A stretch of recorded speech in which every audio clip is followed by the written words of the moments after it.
4 years have passed since the mortal races banded together and stood united against the might of the Burning Legion. Though Azeroth was saved, the tenuous pact between the Horde and the Alliance has all but evaporated. The drums of war thunder once again.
Assassin.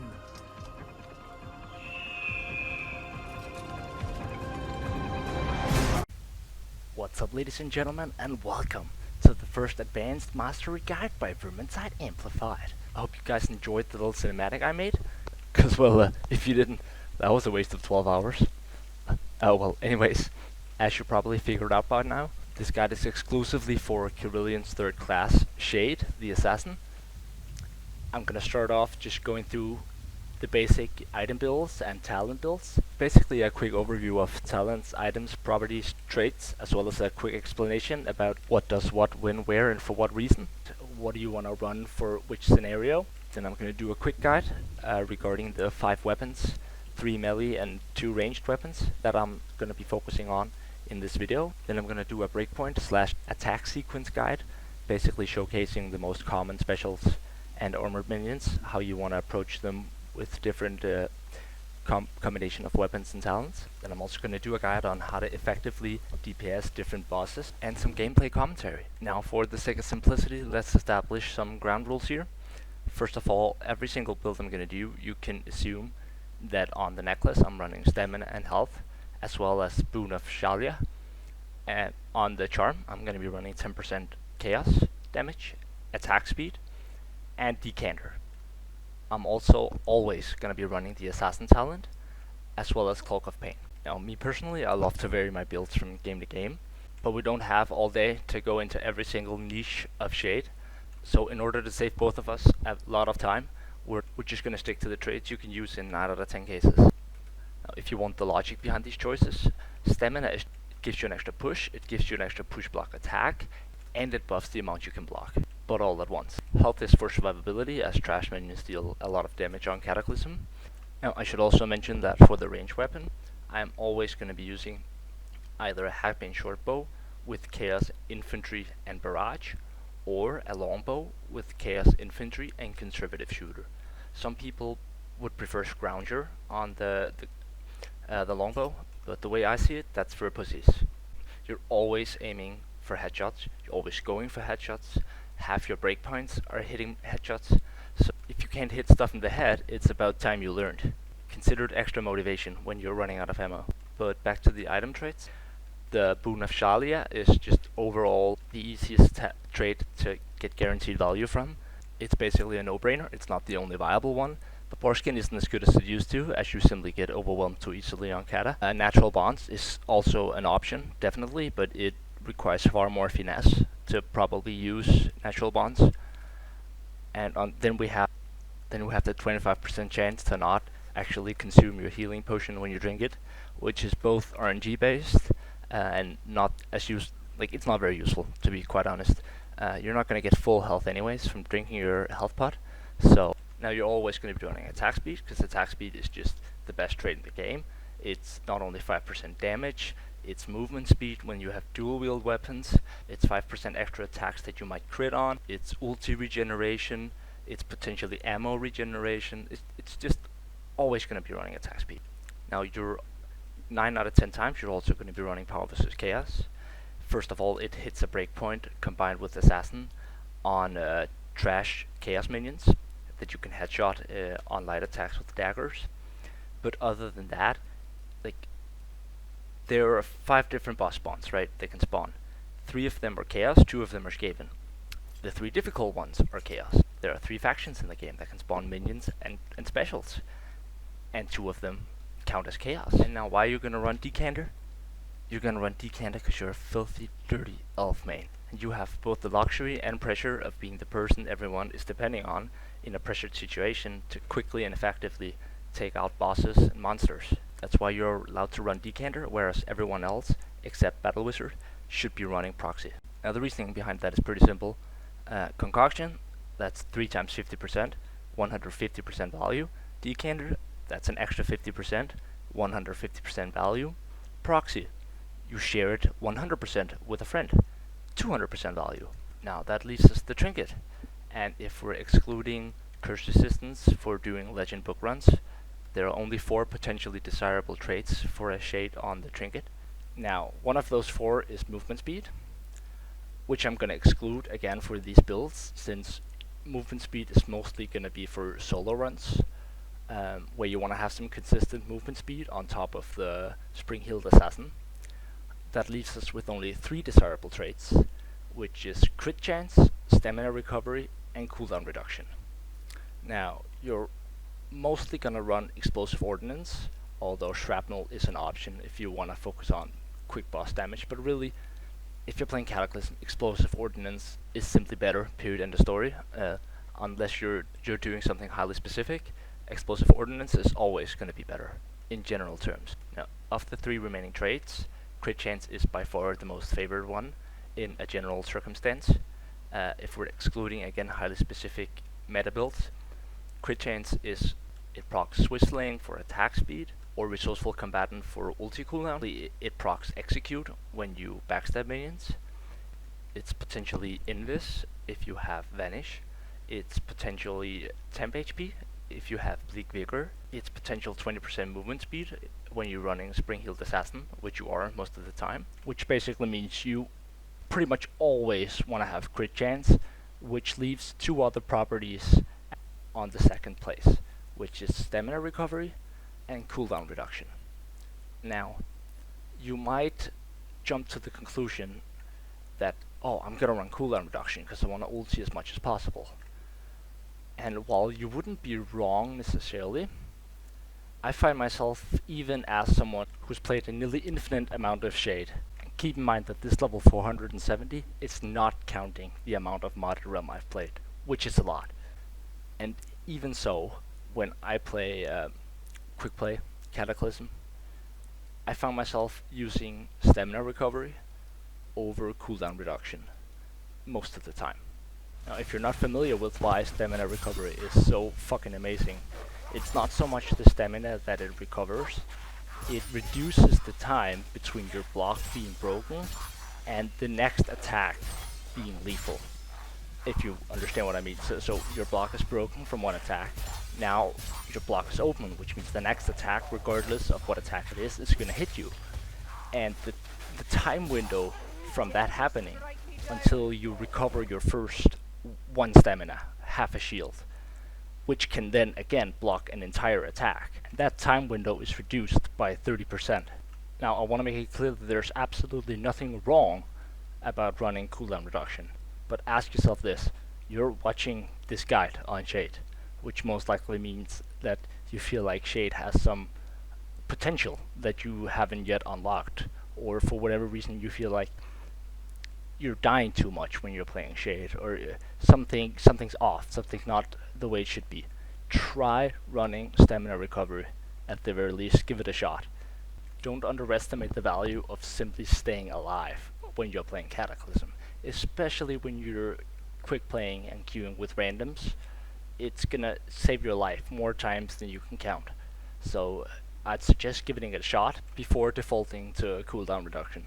Now let's do a quick review of Shade's talents. Now I'm going to generalize a lot here, but you're never going to be running Bloodkin in any reasonable scenario. Bleak Vigor, if you're running swords, you're always going to be running Bleak Vigor. If you're running Sword and Dagger, you're always going to be running Kane's Thirst. If you're running daggers, you could be running either, depending on your preference. Exquisite Huntress is sort of a meta talent. I do use it sometimes when running dual swords, but it's not that often. Exploit Weakness, if you're running Exploit Weakness, it's while you're running Hagbane, Shortbow and dual daggers in order to apply the bleeding and the dot from Hagbane, Shortbow all the time in order to get value from the 20%. But 9 out of 10 times you're going to be running Cruelty.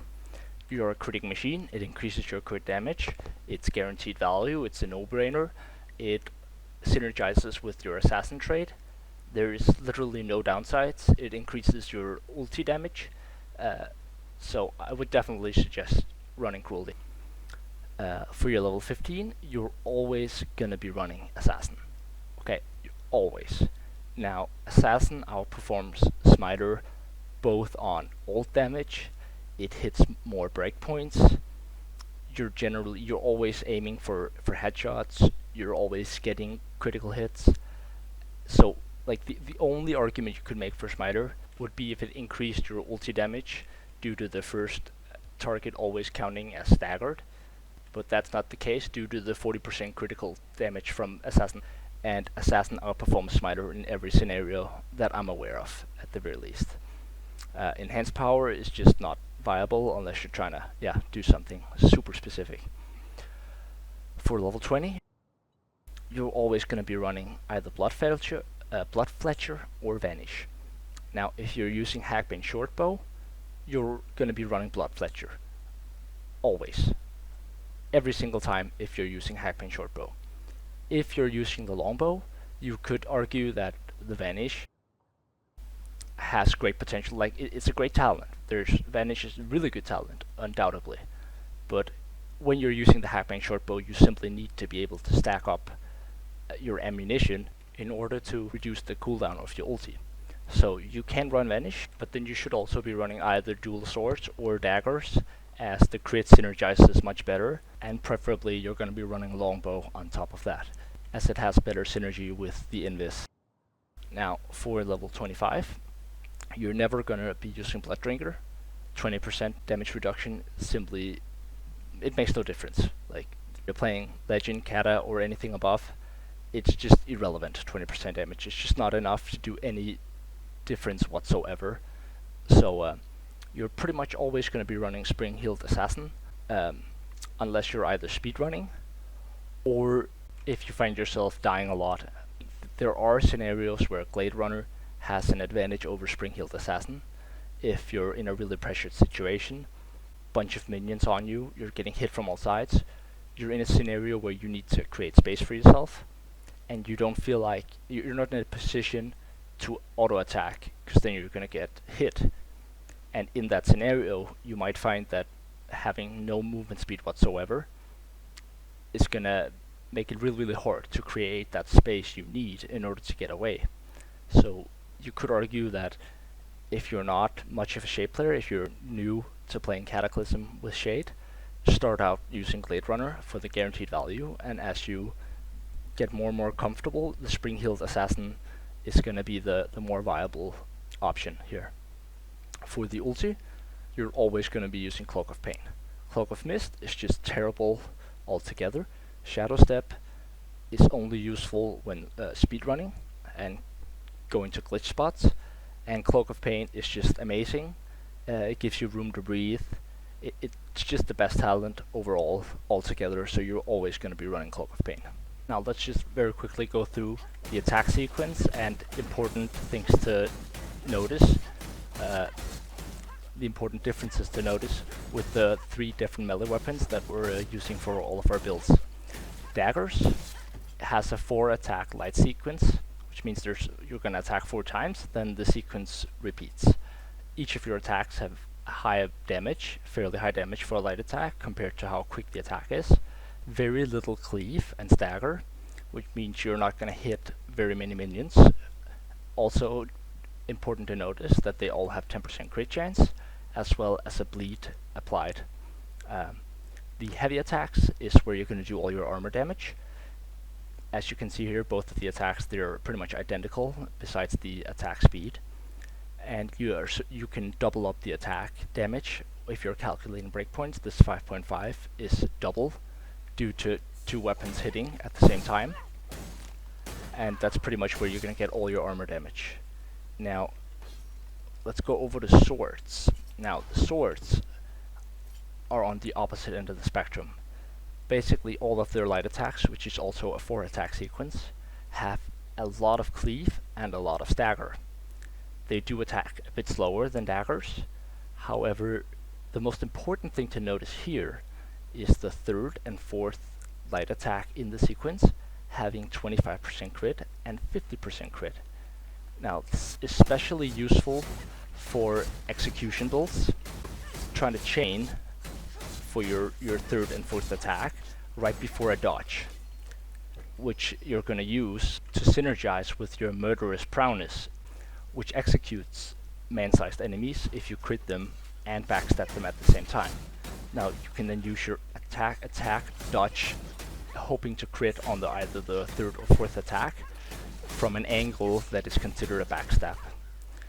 Also worth noting that they do have armor damage on their push attack.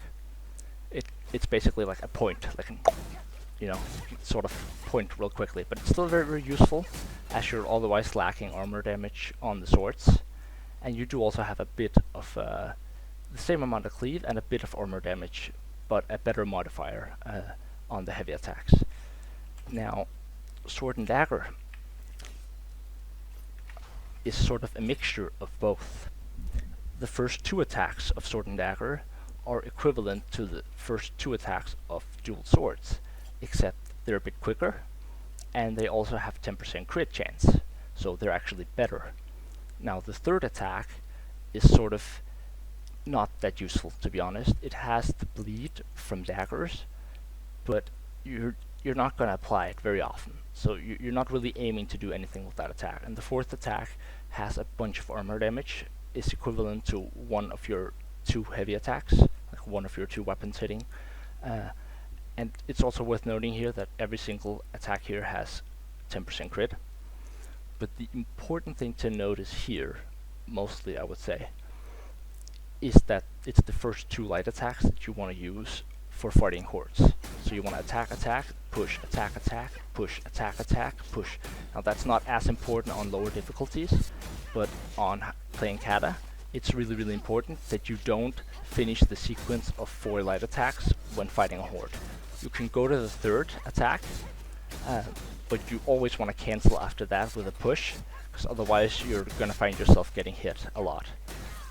Obviously you can also use the first heavy attack that you've pretty much gained from the swords, which is an AoE as well, with a bunch of both stagger and cleave. So those are basically the attacks you want to use for hordes, and you want to use your 2nd heavy attack primarily for armored, as well as your push attack. So let's go through some of the attack kill sequences on Cataclysm. Now, with any of these builds that I'm showcasing, one shot on a Packmaster, a fully charged shot, I should mention, always use the fully charged shot on the Hagbane Shortbow, is enough to kill a Packmaster, even on a body shot, due to the barrage stacks that you get from even hitting it once. So keep that in mind. If you want to kill it faster, like you might hit it twice on purpose if it's grabbing one of your teammates, but technically one shot fully charged is always going to be enough on Cataclysm to kill a Packmaster. It does have to be a direct hit though. Now, in terms of melee, if a Packmaster is approaching you, you want to attempt to hit it with your second charged if you're using Sword and Dagger, or just any charged if you're using the dual daggers. Regardless of the angle and the hits, assuming that you hit both weapons, it's going to be a one shot. Now, assassins, you can one hit if you headshot the fully charged Hagbane Shortbow. However, a body shot is going to require a second hit, which can be a light hit. It most likely won't be, but as you can see, it does not die from a fully charged body shot. So you are going to need a second shot on assassins, which is most likely no problem, because if you hit the first attack, you're going to stagger it, and you're going to have plenty of time for the second attack.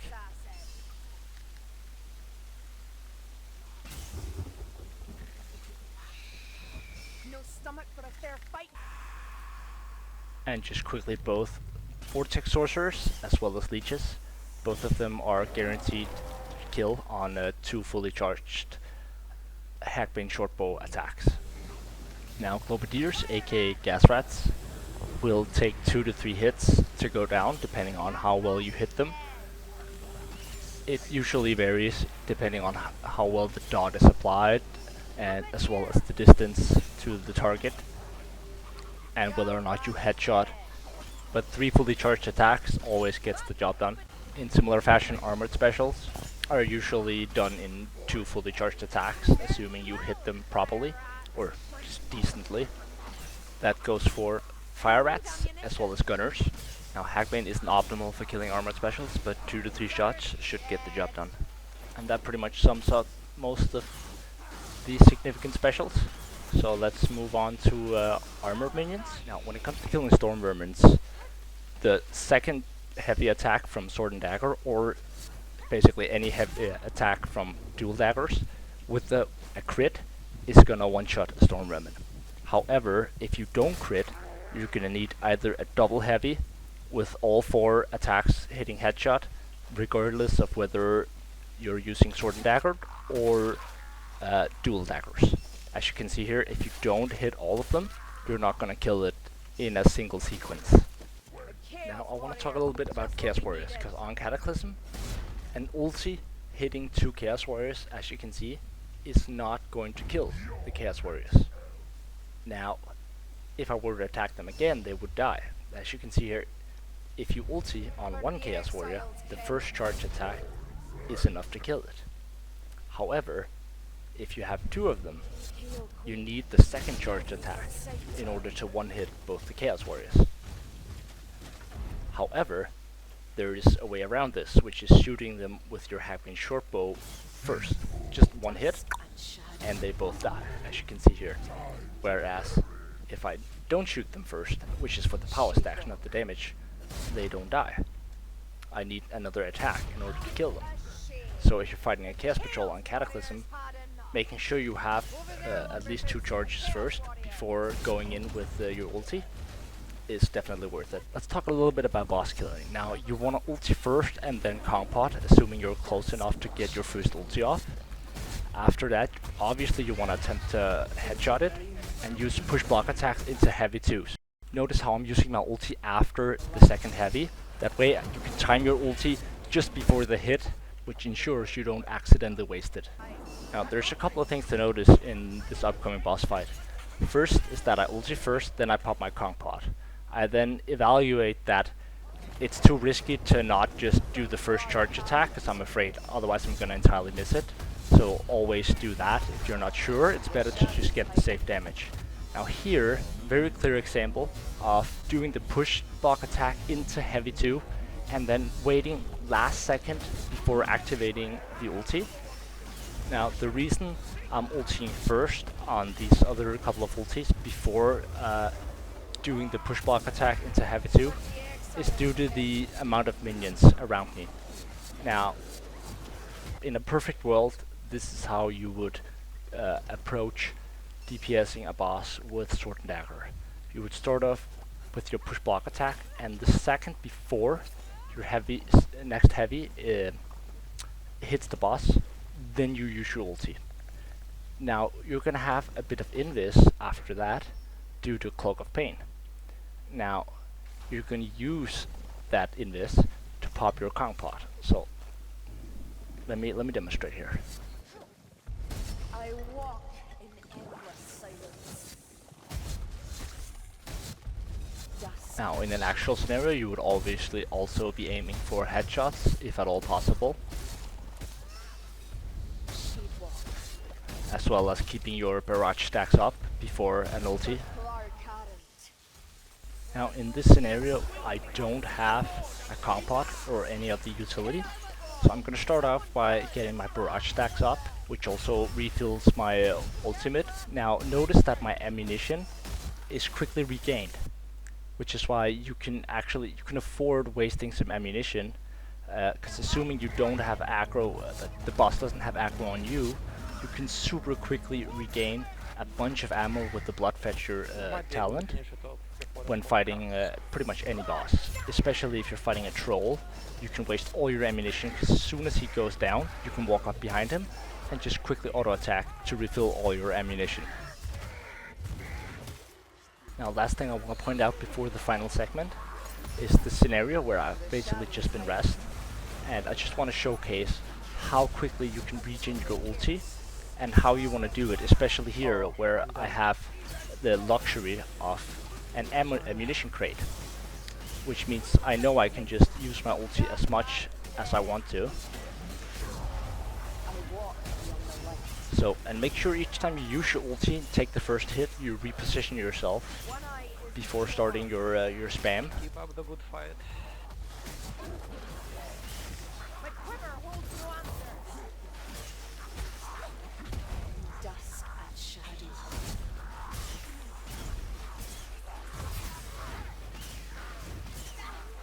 Which, as you could see, I did not do right there. One less. Shield vermin. And you. Also, shooting on the ground with your Hagbane Shortbow is an amazing tool. It staggers minions a lot. As you can see here, you can actually prevent minions from attacking you simply by shooting right in front of you, or like near the ground right in front of you, which can prevent minions from charging up their next attack, giving you a couple of crucial seconds in order to stay alive.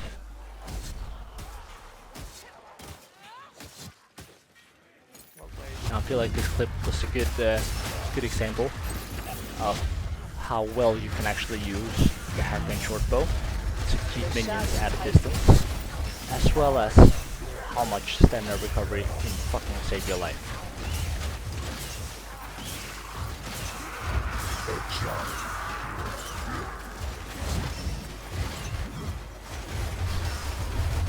Come.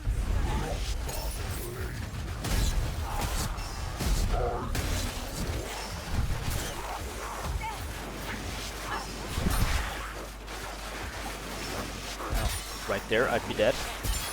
Right there, I'd be dead. Right there, I'd be dead. There is one. If not for stamina recovery. And notice how I'm always trying to hit whichever lead is in front, as you need a direct hit on armored minions at least in order to stagger them properly. Also, a quick tip here that can save your life: keep in mind that things like bombs recharge your ulti. So if you're in a desperate situation or a desperate spot, and you do have a bomb, even a firebomb, or for that matter, if you're in a clutch and you're trying to save the rest of your team, a quick bomb can regenerate pretty much your entire ulti if you hit it properly. So just another thing to keep in mind. A chaos warrior. Just what we needed. Now I told the dwarf to wait outside in order to rest everyone and then get all of the healing. As you can see, I almost failed here. I got hit. And I realized I'm in a pretty dangerous position. So I wait until I have my ulti. I use it to get the first res. I proc my second invis. And then I get the next res.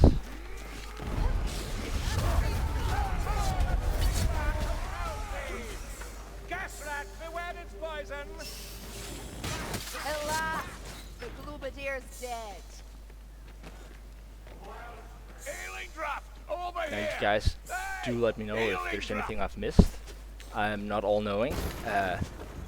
Even when it comes to Shade and Carillion, I might have missed stuff. I might have said something wrong. I might have misunderstood something.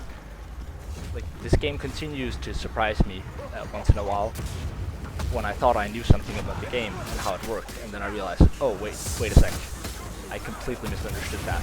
So if you notice any of that, if there's anything I missed, anything else you wanted me to include, please do let me know in the comments. And also, for the sake of everyone else, don't want to spread misinformation. So if you notice anything that isn't accurate, let me know. Now let's get into this clutch. Now basically the reason I'm running around down here is, as a Shade, I like to be aggressive in terms of my special killing. Right, so I run around, I try to target all the specials and take them out as fast as possible in order to create space for my team. In this particular game, and let me just say that using that last arrow was a mistake.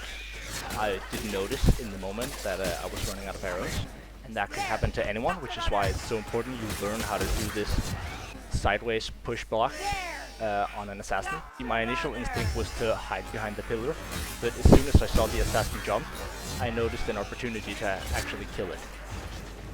If my memory serves me correct, I'm about to fuck up several things and make several mistakes that you can learn from. As well as a couple of good plays, though. Firstly, this bomb was a panic move, and I should not have thrown that. But here you see again, extremely instinctive use of the sideways dodge into push attack. Although I don't manage to kill the assassin, it still saved my life. I wouldn't have had time to actually start aiming and shooting there. Also worth noting that it's a terrible idea that we're dodging in the same direction, like both me and Witch Hunter Captain. So we're gonna drag attacks into one another. No idea what teamwork Bring the pod while inless. I failed, as you can see there. Again, in kind of a panic. Several of my ulti attacks not optimal at all. I know I'm the last man standing. And I hear assassins spawn. Now it's vital that you don't panic and keep your priorities straight. Notice that despite the pressure and all the other minions, I aggressively go in for the assassin kill. Again, assassin is always going to be the main priority. In that moment you have the assassin's location. If you let it despawn, you have no clue where it is. Now thanks to a well-timed audio cue and I have to admit quite a bit of RNG, I managed to actually take out that assassin that I'll admit I was not prepared for. Now because you're smarter than me, you're gonna spend the time in the elevator recalling what specials are alive and crafting a plan for what you're gonna do as soon as you're off the elevator, instead of bragging about how many assassins you just killed. Look at that armored brute. We're blazing sets.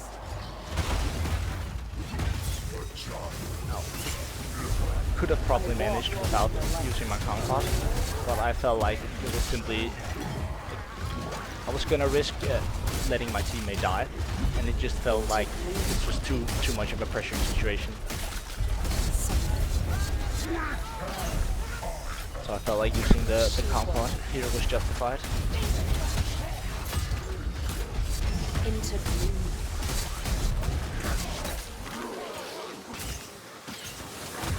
Now try and notice here how I'm actually switching strategy from attacking to pushing a lot. At this positioning, if I keep him safe, he keeps me safe. Now we couldn't keep going forever due to specials.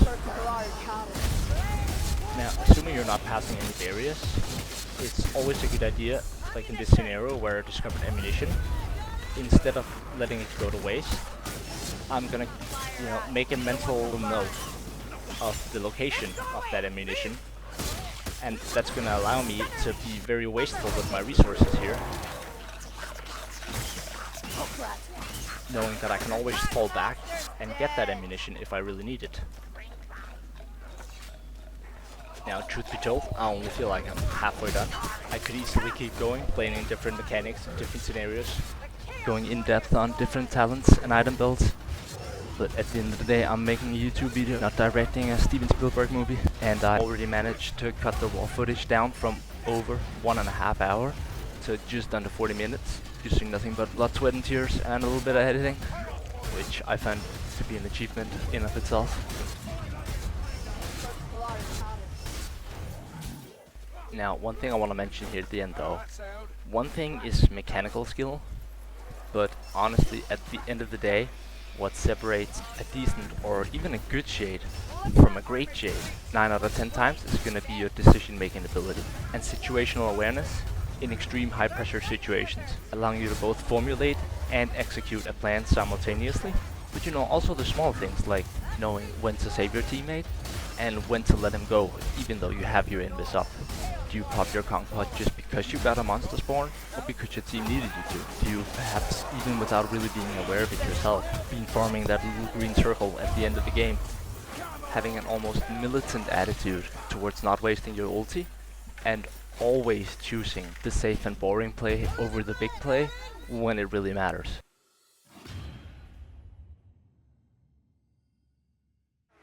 If you have any questions, disagreements, or just general insights, leave them in a comment below. I'm going to answer all comments, assuming they have any relevance whatsoever. Other than that, thank you guys so much for watching. So I hope you guys enjoyed and learned something new. If you did, please like, comment, and subscribe, as these guides take tens of hours to make. So any form of interaction with the video is much appreciated. And last but not least, I'm going to run the clip again, and I challenge you to spot the assassin before it hits me. I'll even put 50% slow motion on just to give you a chance.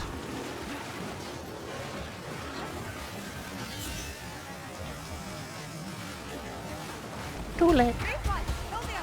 Running, slow motion jump attack.